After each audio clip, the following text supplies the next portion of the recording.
एकेकाळी डायनासोर सर्वात महाकाय प्राणी होता.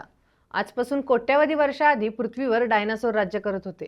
त्याची उत्पत्ती आणि त्यांचे अचानक झालेले नामशेष आजही एक न उलगडणारं कोड आहे. स्टीवन स्पीलबर्गच्या जुरासिक पार्क या चित्रपटात पहिल्यांदा डायनासोर रुपेरी पडद्यावर आले आणि त्यानंतर डायनासोरची ओळख संपूर्ण जगाला झाली. अशात काही कोटी वर्षांपूर्वी नष्ट झालेले डायनासोर पुन्हा पृथ्वीवर परतणार काय असं बोललं जातंय. कारण कोलॉसल बायोसायन्सने नुकताच एक मोठा प्रयोग सत्यात उतरवला आहे. त्यांनी 10,000 वर्षापूर्वी लुप्त झालेल्या डायर वुल्फ सारख्या 3 बाळांना तयार केले. प्राचीन डीएनए आणि क्रिस्पर तंत्रज्ञानाच्या सहाय्याने शास्त्रज्ञांनी या वुल्फ बाळांना तयार केलंय. यानंतर डायनासोर पुन्हा येणार असल्याच्या चर्चांना उधाण आलंय. नक्की काय आहे प्रकरण जाणून घेण्यासाठी व्हिडिओ शेवटपर्यंत बघा.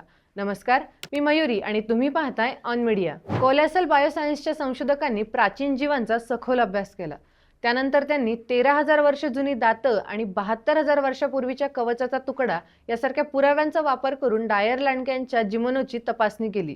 त्यानंतर त्यांनी क्रिस्पर तंत्रज्ञानाचा वापर करून राखाडी लांडग्याच्या रक्तपेशीला 20 ठिकाणी बदललं. मग या बदलत्या पेशी डॉगच्या अंडकोशिकांमध्ये एकत्र करून डॉगच्या सरोगेट मातांमध्ये त्याचं प्रत्यारोपण केलं. या गर्भधारणेच्या 62 दिवसानंतर डायर लांडग्यासारख्या 3 पिलांनी जन्म घेतला. त्यांना रोमालुस आणि रेमस अशी नावं देण्यात आली. आजच्या तंत्रज्ञानाच्या युगात विज्ञान एवढं पुढे गेलं आहे की पृथ्वीवरून नामशेष झालेल्या प्राण्यांचे पुनरुत्थान शक्य झाले. अशा डायर वुल्फ नंतर हजारो वर्षापूर्वी नामशेष झालेले डायनासोर देखील परत तयार होऊ शकता अशा चर्चा सुरू आहे.